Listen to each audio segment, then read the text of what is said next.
Hello everybody, welcome back. Today we're going to be tying a game changer.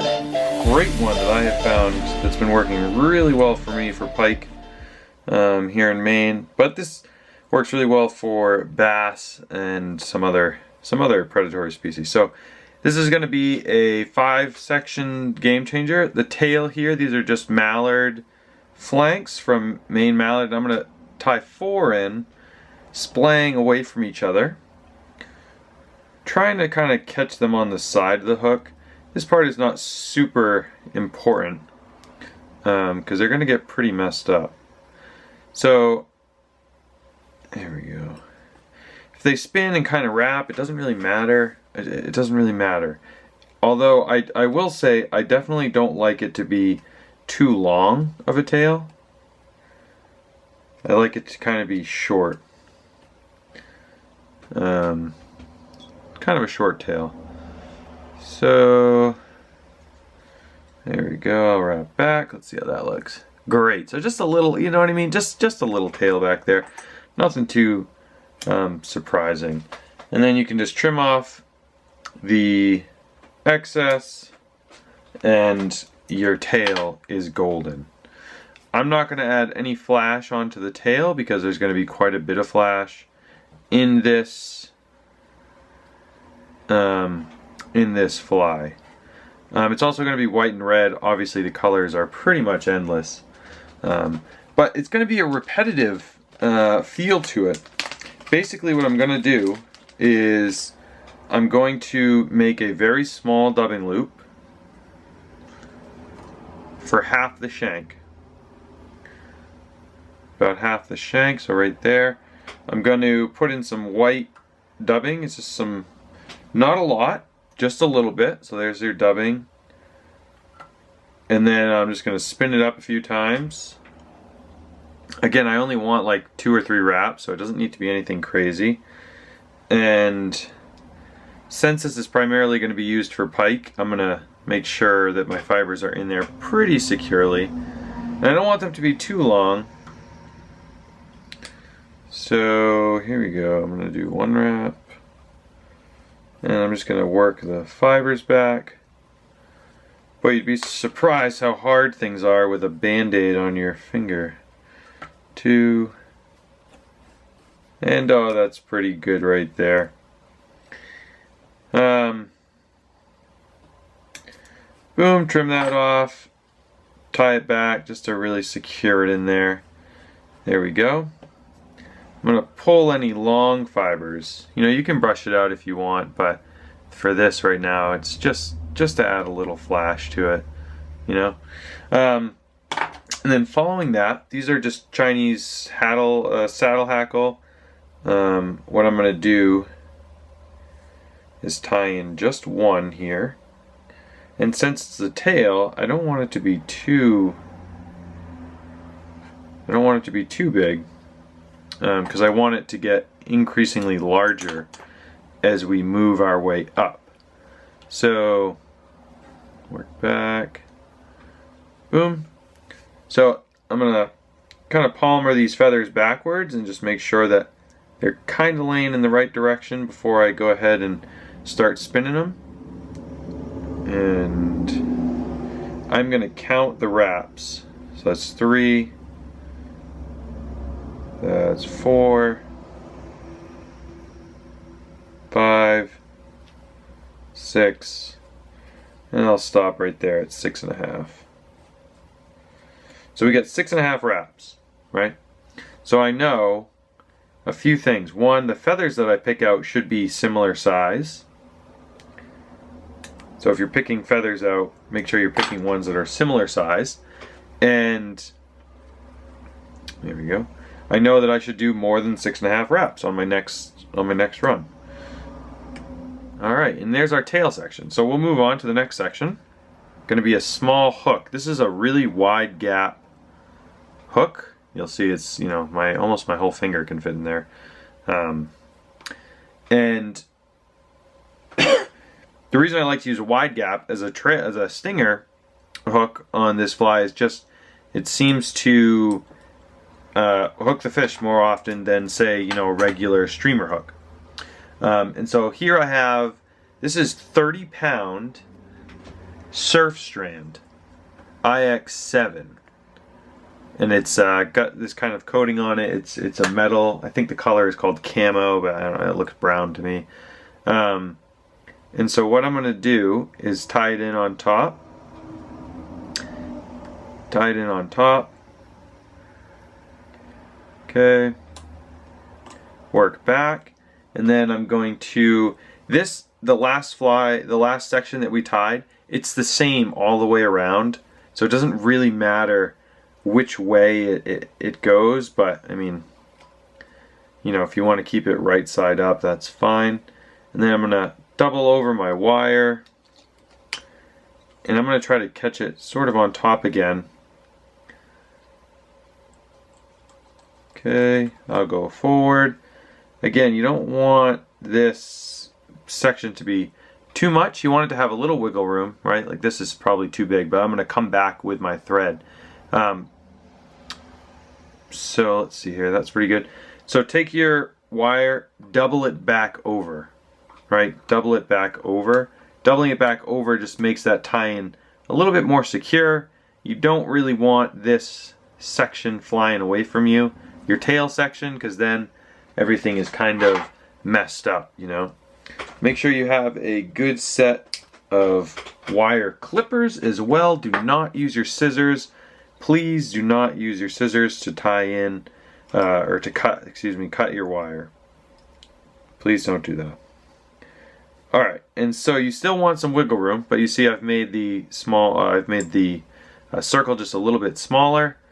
Great, that's fantastic. And so now I'm going to put some super glue on here, just hit it up real quick. Alright, still kind of drying, but I'm getting impatient. So again, I'm going to do the same exact thing. I'm going to, these first two sections, you know, they don't really need to differ all that much in size. They can be pretty much the same. So again, I'm just going to take a little bit of flash. You really don't need a lot. 50-50. Put it right in the middle of your dubbing loop. That might be not enough. And so yeah, so I'm just going to speed this up because it's the exact same steps as the previous section. So I'll speed it up for you guys.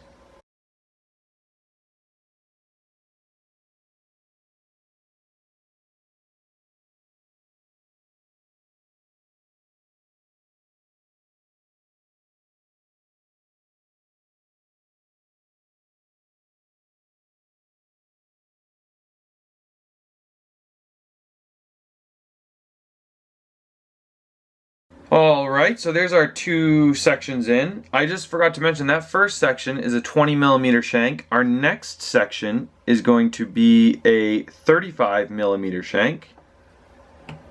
And these are Blaine Chocolate's Game Changer shanks. So our next one's a 35mm shank.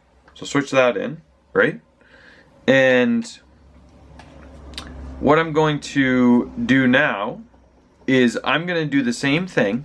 A little bit of flash and a feather, but I'm going to do it twice. I'm just going to do it 2 times. So there will be one out back and one out front. The reason I'm not putting 2 smaller segments is I think that this adds a little more realistic wiggle. When you put a bunch of little sections, a lot of pieces move, and that's not really how fish swim. Their whole body doesn't move. There's sort of rigidity in the middle of their body, and I think by adding a longer section in the middle, it's sort of more similar to the way that a natural bait fish would swim, so that's why I do it. So I'm going to speed this section up for you guys.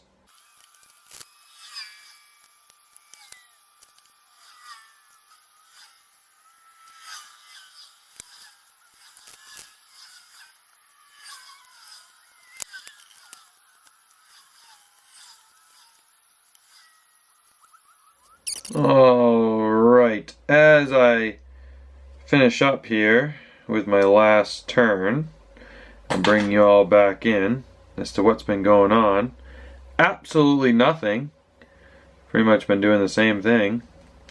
Here we go. Nice, nice, nice. Pretty good. So there are really the tail sections. The next section is going to be the last section of the fly, and that's going to be the big hook, the meaty hook, the killer. And I'm getting a little anxious. It's not even going to be that big. It's a Gamakatsu, I think it's a 3/0 stinger, right? I like it to be about half the length of the tail. That's what I like. I like how it swims. I like how it looks. And so, boop, boop, boo. We'll toss that puppy in there into the TRV. All right. So again, I'm coming back with the 30-pound Salt IX7, whatever, surf wire. Again, this is going to be used for pike, so I needed to have some wire in there. So I'll take my tail end, and what I'll do is slide it on in. Again, remember, I don't want too big of a loop. I also don't want too small of a loop, because if you have too small of a loop, then there's no movement. And the whole point of a game changer is that movement. So make sure that there's some wiggle room in there for your fly. Right there is perfect. Doesn't need a lot of room. And again, it's really important that this section is tied in securely. So I'm going to flip that wire over, double back, and essentially tie it in twice. That way I'm not worried if I get a pretty good sized pike on. There's certainly in Maine, the pike, it's very, very rare to come across a 20-pound pike. Extremely rare. And so, if you're worried, oh, 30 pounds isn't enough, Greg, well, let me tell you, they make heavier pound tests. So if you're a little worried about the 30, there is a 60 that I use for musky, and that seems to work just fine. I've caught many, many giant logs with the 60, and it has not failed me yet. So just remember that. Again, I hit it with some super glue, so we'll give a second for that to dry. All right, and this dubbing loop is going to be a little different. Finally, something just a touch different. I'm going to throw in red flash this time. So here's my red. Alright. Again, remember, you do not need a lot. This is, this is something hairline. Ice Dub Red, I think. Is what it is. Does that sound right? Ice Dub Red. Pretty sure that's right. So again, you don't really need to brush it out, but you can if you want. Feel free, but I never really do. Just kind of use my fingers, because I don't want it to be too crazy. I want it to be a subtle flash, because we're going to get pretty flashy in a second. Alright, that's pretty decent. And then we're going to do one final feather tie-in, so I'll speed this one up for you. But before I speed it up, I guess I should say, try to make this your biggest one. You want to go about halfway down the hook with this, so try to get a nice long feather with large fibers. And I will speed this up. Alright, also this is kind of long, so I'm just going to trim that off a little bit. Yeah, that's great. So now we have a nice little red spot in there with our, and you see, I don't know if this is my biggest one. It's pretty close, if not the biggest one. But you kind of want them, getting bigger and bigger and bigger. And basically, you can just decide when you pull your feather out and just look at the length of the fibers on it. Say, okay, is that longer? Is this too long? Is this shorter? It's pretty easy. So now we're going to start building the head. Everything's in there pretty secure. And the first thing that I'm going to do is I'm going to use ice stub pearl for the head, or part of the head. And basically I'm going to pull it in sections. We're going to need 4 of these clumps. I don't know if I have enough left, but pretty close. We're going to need 4 of these clumps. And so I just pull them out, pull them out, pull them out. And then 50-50 on the first one. So when I tie it in, I want 50% out front, 50% out back. And boom, I'll just tie it right in like that. That looks pretty good. So I'm going to do 1 there, and then I'm going to do 1 on the bottom.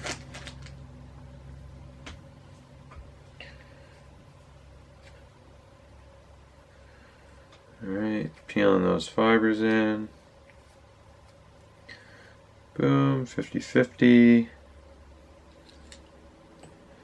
Again, this is definitely not an exact science. Then what I'll do is I'll kind of flatten them out, just so that it sort of, when I go to brush it out, it'll cover all sides.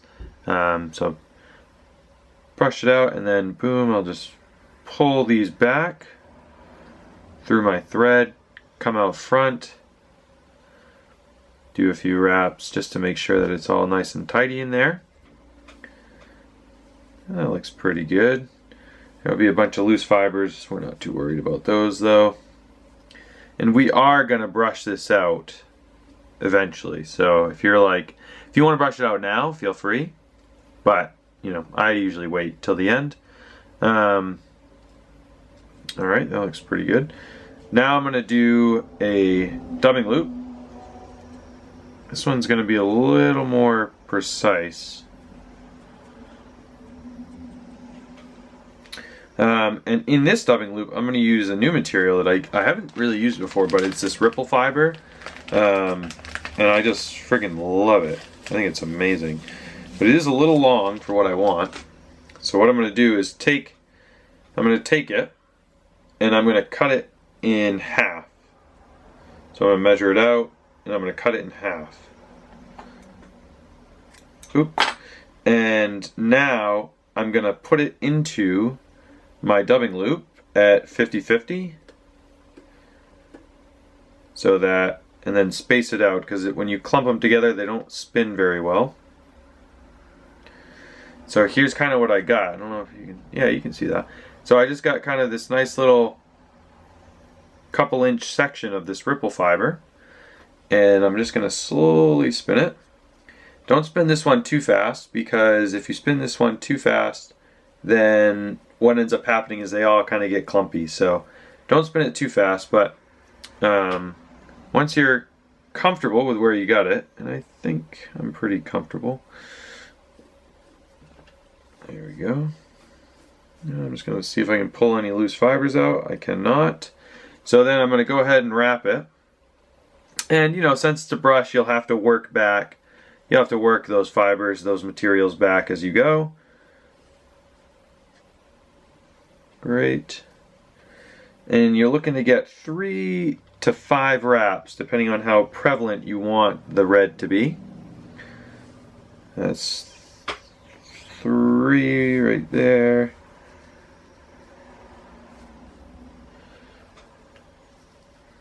4.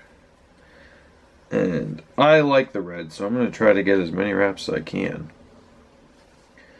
But 3 to 5 seems to be the right place to be for red. I'm going to come out front, really make sure it's tied in well.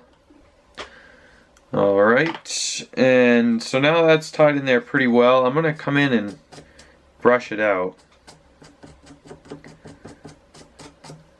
because there are some trapped fibers in there, and I want to get those out. That looks pretty good. Good. You can be pretty rough with the ripple fiber stuff. It's pretty aggressive or hardy material. So I'll trim off any really long stragglers. But there's my ripple fiber, and I love it. I really do love it. It's a really cool product. So now you should just have a little tiny space, and that's all you need is a little tiny space. What we're going to do is come in with this is the ice stub, we're going to come in with another patch, one on top, one on bottom. That looks pretty good. And I'm going to do this one sort of 60-40. I definitely want it to be a little longer in the back than in the front. Not much, but just a little longer. Again, try to flatten it out. So there's my one on top. And you're trying to do your best to make these patches equal. That way when it's swimming through the water, it will maintain sort of a left to right rather than sort of like just always going one way. It will kind of have that wiggle. You want those hydrodynamics to balance out and be nice and level for you. Alright, so there's the bottom in, patch it in, flatten it out a little bit. Good. Once you got everything in, you can pull all your fibers back. Pull them all back, and then slide your thread forward. There we go. Beautiful. Look at that. I mean, you can see what it's turning out to be. And it's called a pike snack, is what it's called. So, haven't had my coffee today, just letting you know. So, from here, boom, I'll just come in and whip finish out front. Teeny tiny tag. I'm going to put eyes on it, so I'm not too worried right now. And I'm going to come in with a comb now. And it's pretty messy, so I'm just going to brush a comb through it forward and back. Feel free to get aggressive here.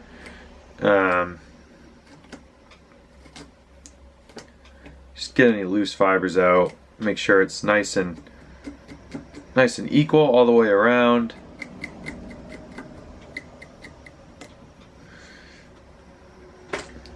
And paddle that back. Sexy. Sexy. Alright. How's that look? Pretty good. Don't worry about this little piece here because we're going to hit it with some eyes like that so it'll maintain this shape. Okay? So, picking your favorite eye color, whatever that is, don't matter to me. Let's see, what eye color to pick? A red to match the red probably would be the best. Is that too boring?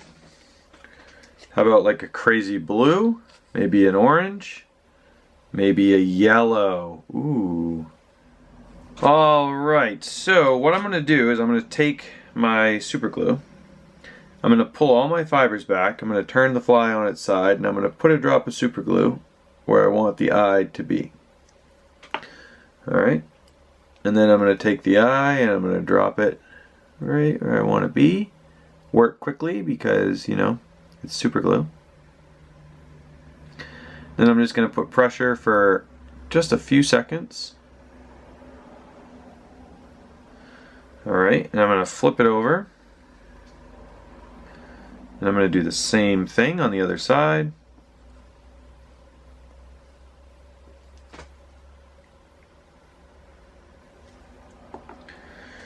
I went with silver eyes because I'm a pussy.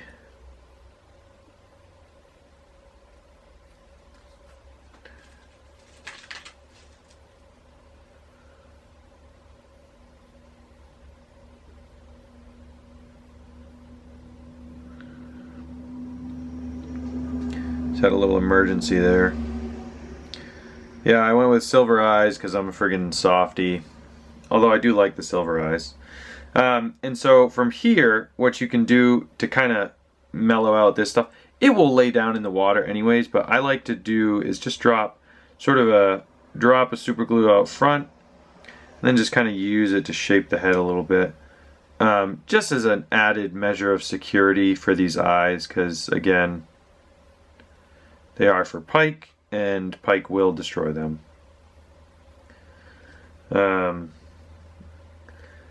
So yeah, I used this pattern the other day and it was killer, and so I'm excited to make some more of them and use it again.